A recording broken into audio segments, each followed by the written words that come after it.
It's the most wonderful time of the year, and while many of us are busy cooking up a feast, decorating our spaces, spending time with friends and family, remember to keep the less fortunate in mind.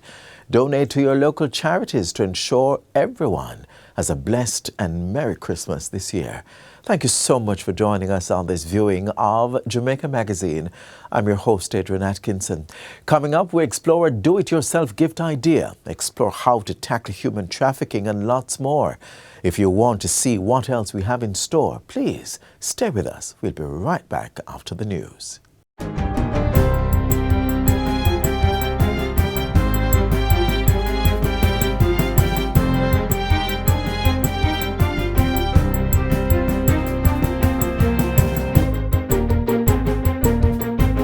Good day, I'm Theodore Henry, and this is your JIS News for Tuesday, December 19, 2023.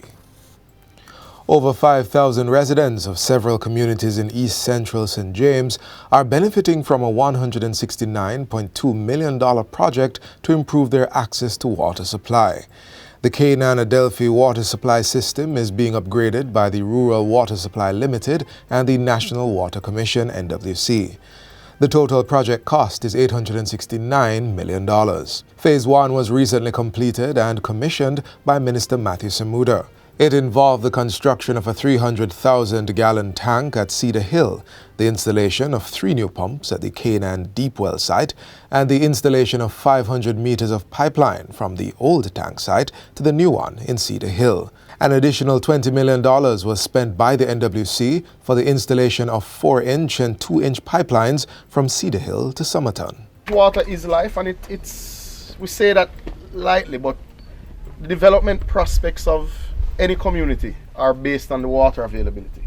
So this is an investment, a true investment in the future of this area. When completed, the system will be able to serve approximately 40,000 people. We hope this gives you the confidence to understand that when we do commit to spending the next phase as a part of the $869 million, we hope this gives the confidence because they see this, to know that it is coming, to know that every couple of months we will have an updated report, and every couple of months the situation will ease. 2 child-friendly spaces have now been officially established at the Child Protection and Family Services Agency's CPFSA corporate sites. The 2 locations are the National Children's Registry, NCR, and the Glen Hope Childcare Facility.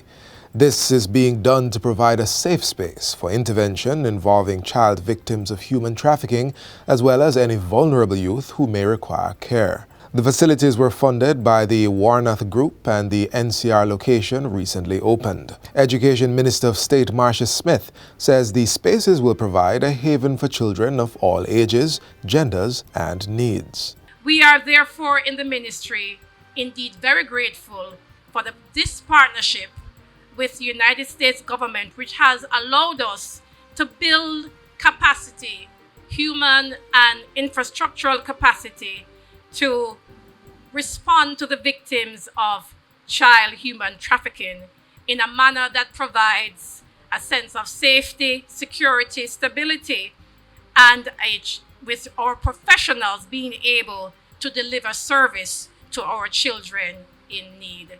The program director of the Warnoth Group says there are now 6 parishes with child-friendly areas through collaboration with 5 government organizations and 1 parliamentary commission. Since the launch of these child-friendly spaces, we've been quite gratified to learn from quarterly reporting that staff has been noticing how children are enjoying the spaces and express themselves far more readily, being in a space that has been specially carved out for them. The last of the child-friendly spaces will open at JCF's Seatock location in downtown Kingston. A fully digitized health records platform will be rolled out at the Maypen Hospital in Clarendon in January 2024. Health Minister Dr. Christopher Tufton gave that update at a recent function. Maypen Hospital will be the first of several health facilities to have the Electronic Health Records EHR system installed as part of a $5 million initiative. The first hospital in the country outside of the University Hospital of the West Indies, Southern Regional Health Authority will get their first digital arrangement, digital platform at the Maypen Hospital. It's a big deal, and it's a big deal from a number of perspectives, including customer service. And we all need to appreciate it and we need to embrace it. It involves new gadgets, tablets and iPads. It means knowledge transfer. It means new levels of training. Exciting. The EHR provides an electronic version of a patient's medical history, including diagnostic imaging, which is expected to result in reduced wait time for persons seeking care. Because among the things that it will offer are digitization of health records. It's game-changing. I want people to understand that. It means a lot, because a patient in distress with a doctor trying to assist is greatly assisted by real-time information about the history of the patient, the condition of the patient, and the response that is required. Dr. Tufton was addressing the recent launch of the Compassionate Care Program at the Mandeville Regional Hospital, which benefited from renovations to improve the comfort of patients and staff. The work was sponsored by the National Health Fund at a cost of $10 million. The Compassionate Care Program aims to improve how service is delivered at public health facilities to be more patient-focused.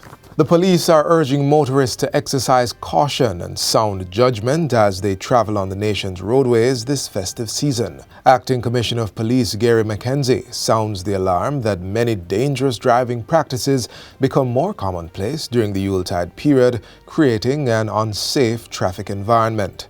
Vehicles are sometimes overloaded, both public passenger vehicles and commercial vehicles. Those are things that we will not tolerate. We have to ensure that vehicles are utilized in a manner for which they were lawfully designated, because we have seen in some of these seasons where we have had very serious crashes where multiple persons have been injured and have died. ACP McKenzie, who is head of the Public Safety and Traffic Enforcement Branch, PSTEB, is also cautioning drivers to be alert as they conduct business and to keep valuables out of sight. We encourage persons not to expose their valuables, not to wear excess jewelry, not to put valuables on car seats, not to park in dark areas, do your shopping within the days, ensure you shop in groups. Do not leave your car, walk away for a distance and then close it and check your doors before you move. If you see anything suspicious, you have to report it to the police. And finally, consumers are urged to be extra vigilant when purchasing items from unknown sources this Christmas season. The advice comes from Director of Communications at the Consumer Affairs Commission, Latoya Halstead. She says persons need to be careful when dealing with itinerant vendors, that is, persons who travel from one place to another selling goods. Think about it. You've purchased an item from somebody who you saw hanging on the corner, and something has happened to that item. Do you think you're going to go back to that corner and find the person?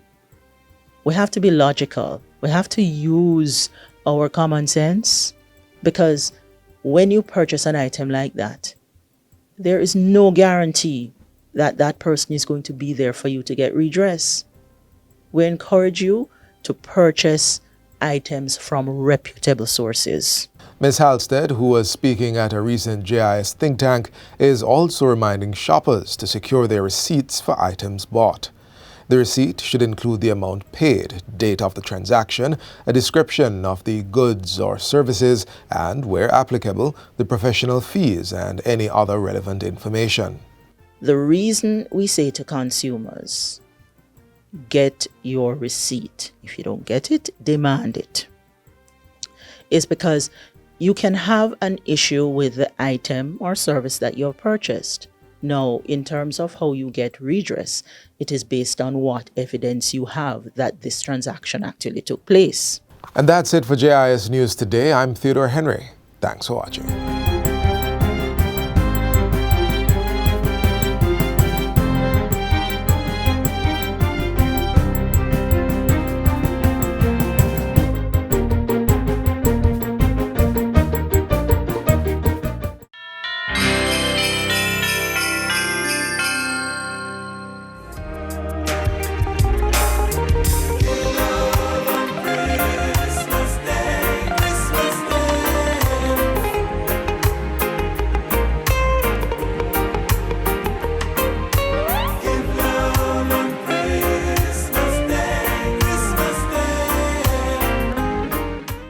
Tired of gifting your favorite person a traditional Christmas card?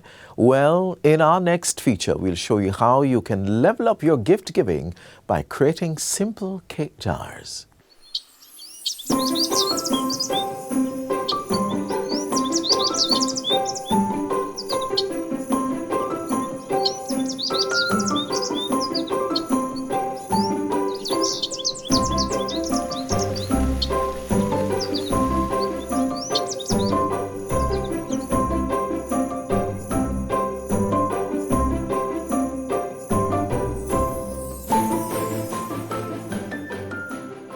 Christmas is a time of year when we share and create memories with our friends and loved ones. We go to the movies, host family reunions and dinners, go to the beach, and of course, surprise each other with gifts that we've wished for since the start of the year. Speaking of gifts, now that it's Christmas time, I'm sure we all love Wibeli. So what better gift to give someone other than food? Today, we'll be creating 2 simple cake jars made from 5 or fewer ingredients. That's awesome. The fewer, the better, and the faster we are to the end product. And I'm here for it. And we're here to eat.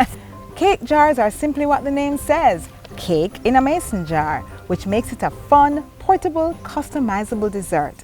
We'll be showing you how you can make 2 simple cake jar treats for your family members or friends when you go to visit this Christmas. For the ingredients, all you need are pre-baked fruitcake, whipped cream, and peppermint candy. The first thing we're going to do is we're going to take the fruitcake. So we're going to place the fruitcake at the bottom of the jar. It's already mashed, so it's easier to mold.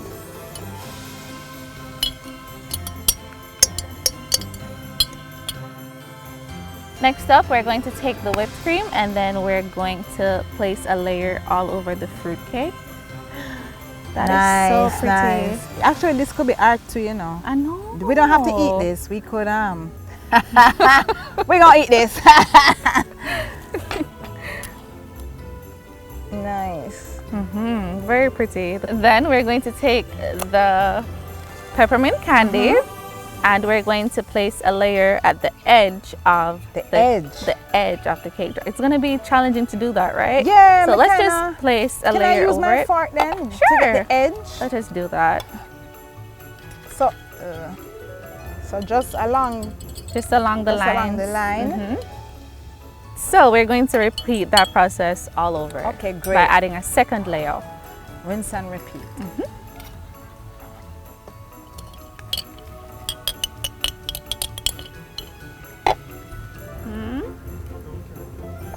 Okay, here we go.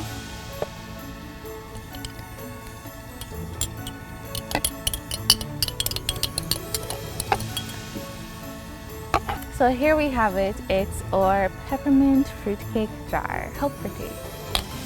Yum. Yum, yum, yum. Ready for next flavor? The second cake jar, I promise you, will be just as simple as the first. You will need pound cake, fruit compote, and whipped cream. So we're gonna take the pound cake, and as you can see, it's a little bit different from the fruit cake that we used at the start. That is because we cut the pound cake into cubes. Honestly, I think it just adds to the aesthetic. It makes it a little bit more pretty, right? Yeah, it's different. So we're going to take that. Just add 1 layer. That's right. Then now we're going to grab our fruit compote. Sugar. So nice. All right, so now we're going to take the whipped cream and just add a thin layer around the edge. Oops. There you go. Merci. You do realize I'm imitating you with that thing that you're doing. Yeah. Like, so much so, like I miss. What is that? All right. That will actually turn out to be very pretty. Then we're going to add a second layer. So here we have our final cake jar. It's of pound cake, fruit compote, and strawberry whipped cream. Cheers! Cheers!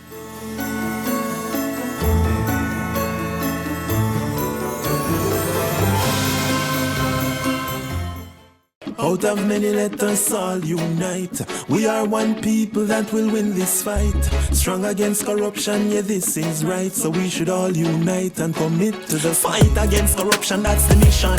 Out of many, one people, there is no division. Seen it clearly, integrity is the vision. Only good can come from a nation that's filled with ambition. It's a must we facilitate growth, cause we want our children's future to be filled with hope. Out of many, let's all unite. A message from the Integrity Commission. The unlawful act of transporting or coercing people to have them work or provide a service, typically in the form of sexual exploitation or forced labor, is known as human trafficking. It is more prevalent than you may think, even right here in Jamaica. Our next feature explores the topic.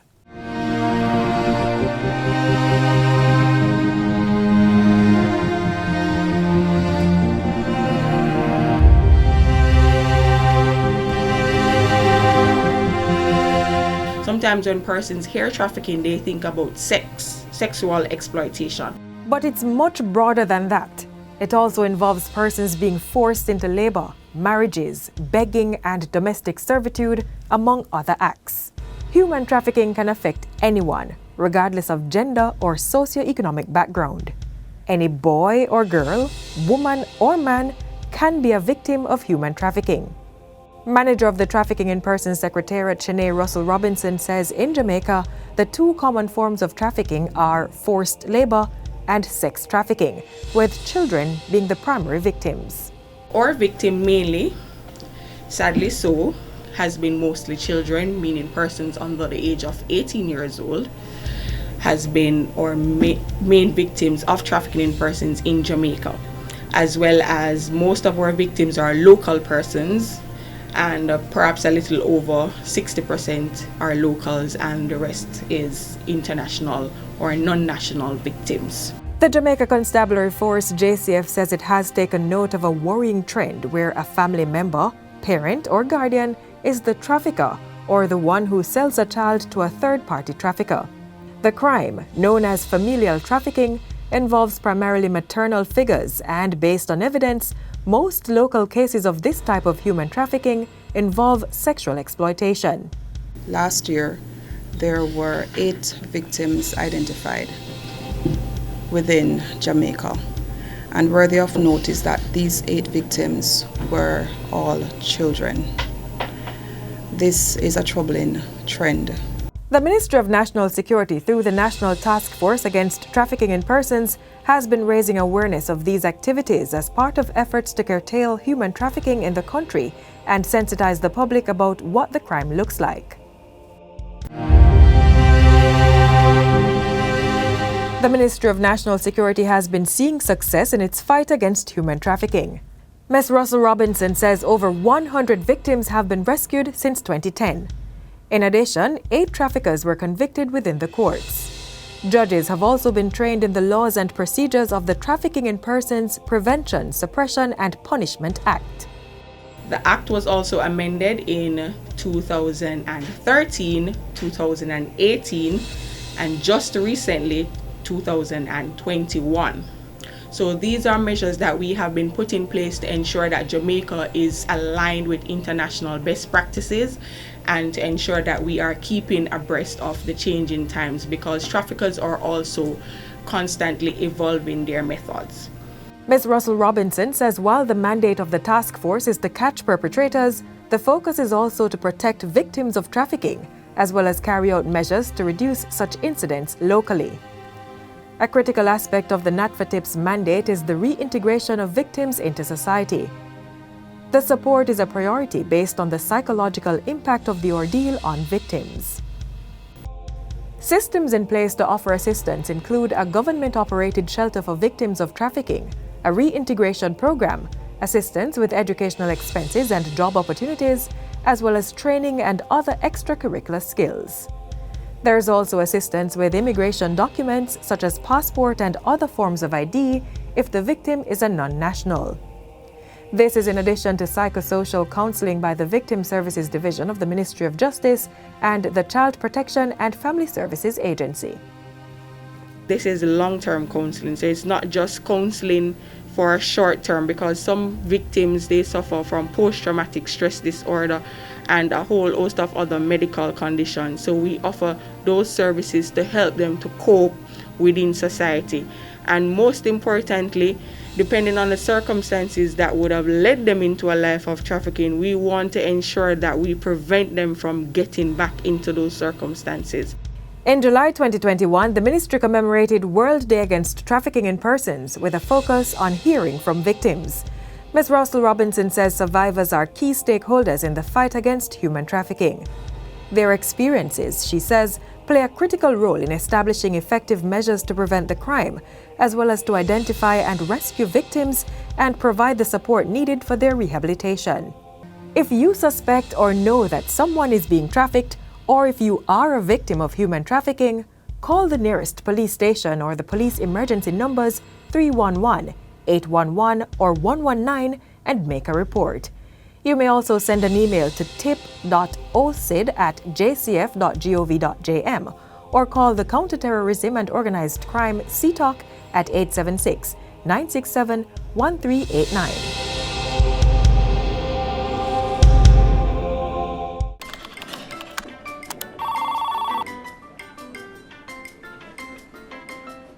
Once upon a time in a Caribbean island known for its rich culture, natural beauty, lived a group of people who were buried in piles and piles and more piles of paper. Papers spanning back to the start of time. Then came a bright idea, harnessing technology to work smarter and not harder. The government of Jamaica is improving its operations to serve citizens better.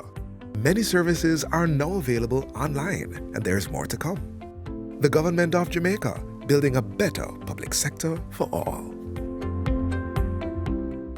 Jamaica House Weekly is next, where we bring you highlights of what happened in the office of the Prime Minister this past week.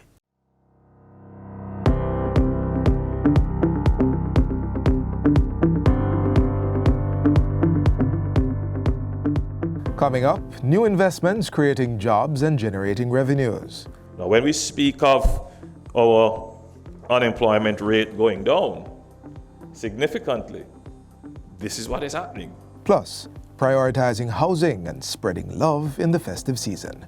These and more coming out of the office of the Prime Minister last week. You're watching Jamaica House Weekly. I'm Theodore Henry. Prime Minister Andrew Holness says it is time to target significantly greater tourist arrival figures, insisting that the country is capable of attracting as much as 8 million annually. Jamaica has the diversity in its products, tourism products, to attract that many visitors. Prime Minister Holness was speaking at the opening of the Royalton Blue Waters Resort in Trelawney on Wednesday. He also praised the existing efforts to strengthen tourism linkages with other sectors and said this too needed to be amplified, particularly with respect to agriculture.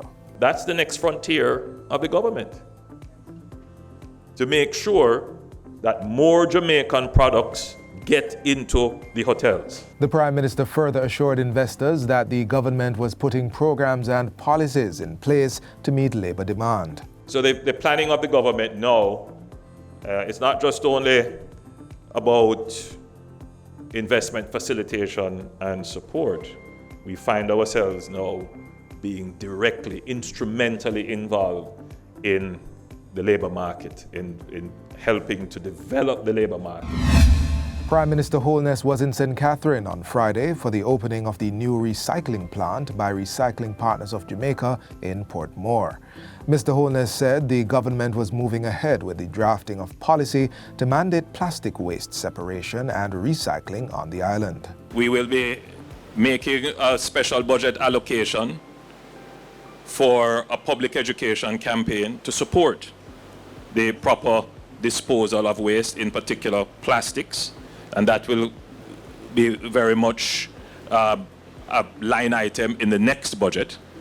but the government will also start to develop the legislation necessary for the enforcement of the separation of waste. A further step is mandating plastic separation and recycling by all government entities starting in the next fiscal year. Persons would have to acquire new garbage bins for separation. They would have to identify spaces in their entities and so forth. So that is a definitive action that the government will take as a step towards a national regulatory platform for the separation of waste, particularly for the identification and proper sequestration of plastics. Prime Minister Andrew Holness was the bearer of good news to 4 families who received the keys to their new homes. The families are from Clarendon and Manchester. The condition that my house was in, I couldn't have made it, sir, if it wasn't for you. So a huge thanks to you, sir, and I really appreciate it. Even these few days before Christmas, in the rain, in the dark, through steep hills and slippery slopes, we have decided to come and hand over this unit to you. I wish to thank you for your service and your effort. Prime Minister Andrew Holness took time last week to recognize staff at the Ministry of Economic Growth and Job Creation. I also wanted to use this opportunity to say thank you for your service. I took the opportunity to walk around to all the tables and to meet you all individually. Another celebratory moment for the Prime Minister was the hosting of the annual Christmas treats for the elderly and children. As we approach the Christmas holiday, here's a word from the Prime Minister. So as we celebrate, as we party, let us take a few minutes to give God thanks for sparing our lives as we look forward to see the new year and all the hopes that it brings. Merry Christmas and a happy new year. God bless you. And that's it for Jamaica House Weekly. Be sure to join us next time for more of the news stories coming out of the office of the Prime Minister.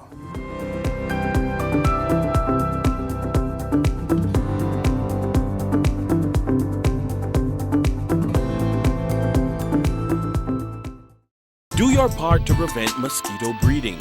Mosquitoes will breed in any container that holds water. Tightly cover water storage containers such as drums, barrels, buckets and tanks. If this cannot be done, pour cooking oil on the water surface.